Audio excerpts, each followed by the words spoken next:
Shalom, selamat pagi Bapak, Ibu, Saudara, rekan-rekan yang saya kasihi di dalam Tuhan Yesus Kristus. Dengan penuh sukacita kembali pada pagi hari ini saya menyapa, menjumpai Bapak, Ibu, Saudara semua melalui program Motivasi Pagi. Firman Tuhan yang akan kita baca, kita renungkan pada pagi hari ini terambil di dalam kitab Hagai 1 ayat yang ke-5 sampai ayat yang ke-6 yang berbunyi demikian. Sekarang beginilah firman Tuhan semesta alam. Perhatikanlah langkah hidupmu. Kamu menabur banyak, tetapi hasilnya sedikit. Kamu makan, tetapi tidak kenyang. Kamu minum, tetapi tidak puas. Kamu berpakaian, tetapi tidak merasa hangat. Orang yang bekerja untuk upah mendapat upah dalam pundi-pundi yang berlubang. Amin. Bapak, Ibu, Saudara, rekan-rekan yang dikasihi oleh Tuhan, firman Tuhan pada pagi hari ini berbicara mengenai menambal pundi-pundi yang berlubang dalam hidup kita. Pernahkah Bapak, Ibu, Saudara merasa sudah bekerja sangat keras, melakukan banyak hal dan meraih berbagai pencapaian, tetapi entah mengapa hati tetap terasa kosong?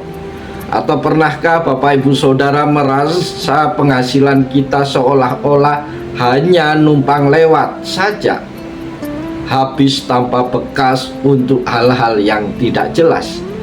Para sahabat yang dikasihi Tuhan, kondisi inilah yang digambarkan Nabi Hagai kepada bangsa Israel. Mereka baru saja kembali dari pembuangan dan sibuk membangun rumah mereka sendiri-sendiri yang mewah, sementara rumah Tuhan dibiarkan hancur. Akibatnya mereka mengalami fenomena pundi-pundi yang berlubang. Ada 3 hal penting yang bisa kita pelajari dalam bagian firman Tuhan pagi ini. Yang pertama, perintah untuk berhenti sejenak. Perhatikanlah langkah hidupmu. Tuhan menyapa mereka dengan kalimat perhatikanlah langkah hidupmu. Dalam bahasa aslinya ini berarti taruhlah hatimu pada jalan-jalanmu. Tuhan meminta kita untuk melakukan evaluasi diri. Seringkali kita terlalu sibuk berlari sampai lupa bertanya, kemana arah lari saya? Mengapa saya melakukan semuanya ini? Jika hidup terasa melelahkan, namun tidak memuaskan, mungkin itu adalah alarm dari Tuhan agar kita berhenti dan mengevaluasi prioritas kita. Hal yang kedua yaitu fata morgana, kepuasan tanpa Tuhan. Sahabat-sahabat yang dikasihi Tuhan, ayat 6 menggambarkan kontradiksi yang menyakitkan. Makan tapi tidak kenyang, minum tapi tidak puas, menabur banyak tapi menuai sedikit. Ini adalah gambaran hidup yang kehilangan berkat Tuhan. Tanpa penyertaannya, segala usaha manusia akan menjadi sia-sia. Kita bisa memiliki segalanya, tetapi jika Tuhan tidak menjadi pusatnya, kita tidak akan pernah merasa cukup. Kepuasan sejati bukanlah soal jumlah yang kita miliki, melainkan soal kehadiran Tuhan dalam apa yang kita miliki. Hal yang ketiga adalah fenomena pundi-pundi yang berlubang.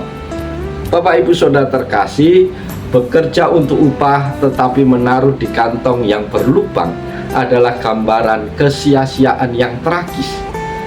Lubang itu seringkali adalah ego kita yang tidak pernah puas, atau pengabaian kita terhadap perintah Tuhan. Bangsa Israel saat itu lebih mengutamakan kenyamanan pribadi di atas kehormatan Tuhan.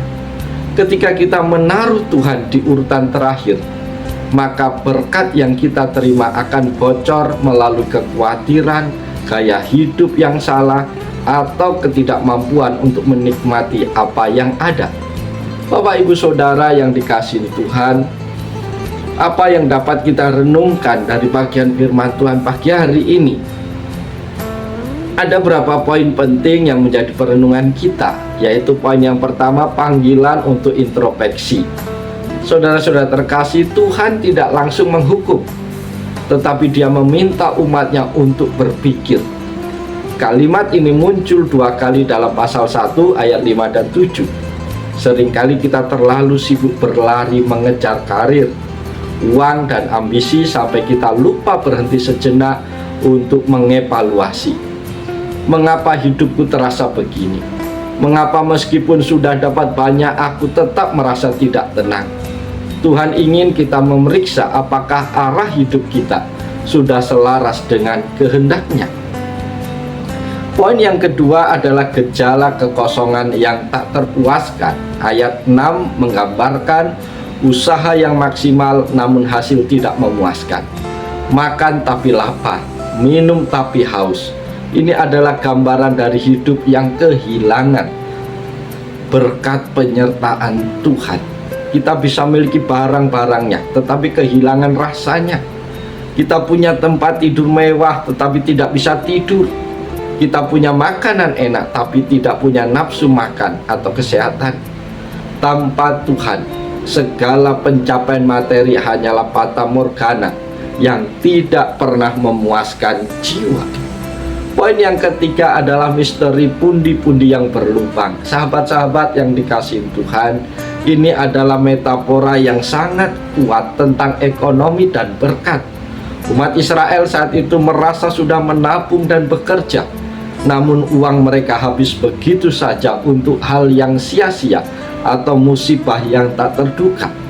Mengapa pundi-pundi kita berlubang? Dalam konteks Hagai, itu karena umat mengutamakan rumah atau kepentingan mereka sendiri dan menelantarkan rumah Tuhan. Ketika kita menaruh Tuhan di urutan terakhir, seberapa banyak pun yang kita kumpulkan akan bocor karena egoisme, kekhawatiran, atau salah kelola.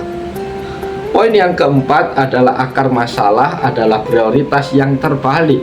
Bapak Ibu Saudara terkasih, bangsa Israel saat itu beralasan belum tiba waktunya untuk membangun kembali rumah Tuhan. Ayat yang kedua, mereka menunda perkara rohani demi kenyamanan pribadi.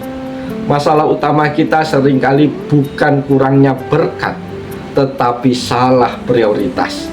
Kita sering berkata nanti saja pelayanan kalau sudah sukses, atau nanti saja berdoa kalau sudah tidak sibuk. Hagai mengingatkan bahwa selama Tuhan tetap menjadi nomor sekian, maka usaha kita akan tetap terasa melelahkan namun sia-sia.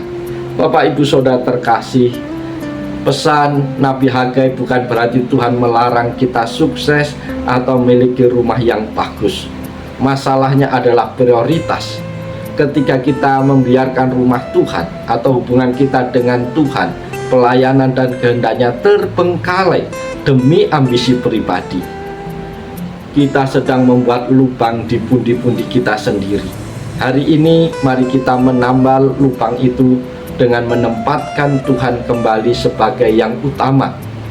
Tuhan tidak membenci kerja keras kita, tetapi Dia membenci jika kerja keras kita membuat kita melupakan Tuhan Sang Pemberi berkat. Karena itu kesuksesan tanpa Tuhan adalah kesia-siaan, tetapi ketaatan kepada Tuhan adalah kunci untuk menikmati setiap hasil jerih payah kita. Biarlah firman Tuhan pagi hari ini menolong, memberkati, memotivasi kita untuk senantiasa melibatkan Tuhan di dalam seluruh aspek hidup kita, dalam pekerjaan, di dalam rumah tangga, dalam pelayanan. Biarlah Tuhan tetap menempati posisi yang utama dalam hidup kita. Oleh sebab itu, mari kita jalani hari ini dengan sukacita, dengan semangat, lakukan yang terbaik seperti untuk Tuhan, maka Tuhan akan menolong, Tuhan akan memberkati kita. Oleh sebab itu, selamat pagi, selamat berkarya. Tuhan Yesus memberkati kita semua. Salam haleluya. Amin.